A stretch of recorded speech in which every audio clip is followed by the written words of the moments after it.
It has been exactly 3 years since I bought the G9. I think I am overdue for some long-term impressions, but if I kept it for 3 years, it is rather obvious I like it. A lot. Ergonomics is pretty much perfect. G9 is as big as possible to allow comfortable and large grip, yet not huge like some DSLR cameras or its bigger mirrorless brother, the S1. For some people, even G9 is too big since the entire Micro Four Thirds system is built around the idea of small yet high-quality cameras and lenses. If you can't decide, try one in your local camera store and judge by yourself if you like the size of it. I am happy to report all the buttons and dials work just like the first day. At one point, rubber thumb grip started to peel away at the top, but I glued it back carefully and had no problems after that. Some of you have probably noticed crack LCD, and that is not my fault, but courtesy of 6.4 magnitude earthquake at the end of 2020. G9 was on a shelf at approximately 1.5 meters height, and the quake knocked it down. When I came home and found the camera on the floor, I thought it will be a total write-off, but it turned on without a problem and works till this day. The LCD itself is not cracked, but only the upper plastic cover, so the touch control still works flawlessly. Maybe I was lucky, but I think Panasonic knows a thing or two how to make a durable camera. As for the image quality, I am perfectly happy. Photos are detailed and I find it easy to produce pleasant colors with just the basic adjustments in post. Some people complain about native 4:3 image ratio, but honestly, I find it easier to frame in that ratio than 3:2, especially in vertical orientation. High ISO performance is not quite on the same level as larger sensor cameras, but I actually don't care.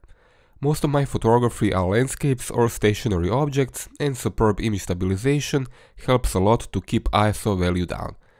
Actually, I don't remember the last time I had to raise ISO above 800, which is nothing. Also, I am using only bright primes and that helps a lot.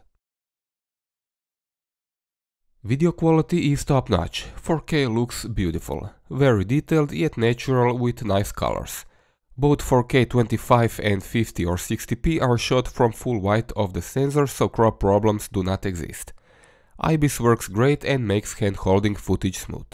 As for autofocus in video, Panasonic made improvements with several firmware updates, but in terms of speed and accuracy still lags behind cameras with face detect system. I adore IBIS in this camera. Combined with half the focal length for any given field of view and bright primes which I exclusively use, this camera allows taking perfectly sharp images in low light situations. This is one of the prime reasons I will never buy a DSLR again. I can resize focus point and move it wherever I want in the frame. Also, accuracy in single focus mode is basically 100%, what is impossible to match on any DSLR. Aperture is controlled on the lens or with the front dial, exposure compensation with the top one, and ISO with the back dial. There is no need to press any buttons to access those three settings. I love it. It always was and will remain my preferred way of selecting focus points. It feels so awkward when I get to use some camera without it.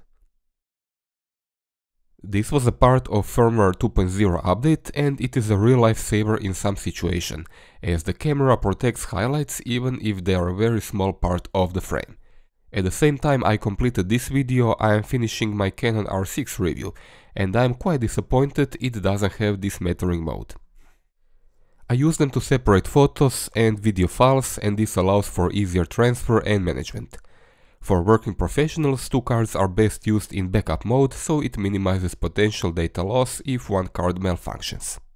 Pretty much all modern mirrorless and even some DSLR models have electronic shutter today, and I would hardly go back to a camera with mechanical shutter only. Being fully silent and unnoticeable makes significant difference in some shooting situations. On G9, activating silent mode not only activates electronic shutter, but disables all camera sounds and orange AF assist light. This feature turns down brightness of LCD and EVF and makes everything displayed in red color. This helps a lot in low light situations since it is way easier on the eyes. AF on button is a must-have for me since even before I bought the G9. Shutter button only triggers shutter on my camera. I am not buying a camera without this feature ever again. Zebras are a video-specific exposure aid, but you can use it in photo mode as well. It shows part of the image which are overexposed as, well, zebras. I prefer it over histogram as histogram does not indicate which exact parts of the frame are overexposed, while zebras do. EVF is a joy to use on the G9. 3.6 million dots is still quite impressive dot count, and even today only significantly more expensive cameras have it better. High resolution mode is great, but I almost never use it. It requires tripod and I am not a big tripod fan, so this feature is underused so far. Maybe I'll rediscover it one day. G9 shoots up to 12 frames per second mechanical and 20 frames per second with electronic shutter. I don't recall the last time I used any of these, but I rarely shoot fast action of any sort, so this is strictly subjective. Playback magnification is low resolution if only RAW is used, as the camera uses embedded small res JPEG for playback preview, probably no more than 2 megapixels in resolution. I need to shoot JPEG and RAW simultaneously to be able to chimp photos properly. Canon, for example, allows to view magnified RAW files at full resolution. Power switch is easy to reach, but often gets moved accidentally when placing the camera in bag, so it remains turned on and sucks battery life until power saving kicks in. Articulated LCD is not my cup of tea. It never was, and after almost 3 years it still feels awkward and cumbersome, so I just keep it in open position most of the time and use it like a fixed LCD.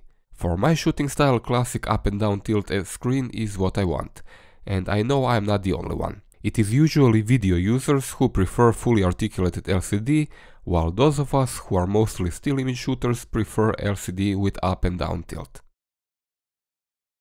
My kit consists of 4 primes: Laowa 7.5mm f2, Panasonic 15mm f1.7, Panasonic 30mm f2.8 macro, and Olympus 75mm f1.8. I had a few other lenses as well, but sold them as these 4 are enough for 99% of what I shoot, and are optically near perfect. Lenses are a big deal for me to stick with a certain system. I like a bit larger but not too large cameras for proper ergonomics, and smaller lenses to make the camera and lens combination light and portable. Also, small lenses do not look expensive or invasive in the street environment. This set with filters, extra batteries and a tiny tripod fits easily in small to medium camera bag with room to spare, and can always be with me anywhere I go. G9 had a €2000 introduction price back in 2018, which was quite steep. A year later it was 1500 and that was acceptable. Now you can get it around €1000 or US or even slightly less, brand new with warranty from official importers, and that is really a great price for this camera. So aside from a few quirks, G9 is probably my favorite camera ever. It is a joy to use, dependable and delivers perfect videos and still images. It is very hard to find combination of camera and lenses at the size, level of quality and down-to-earth price at which I got this set. There is no perfect camera. Someone will always find something to object on any model. But for me, G9 is close to perfection.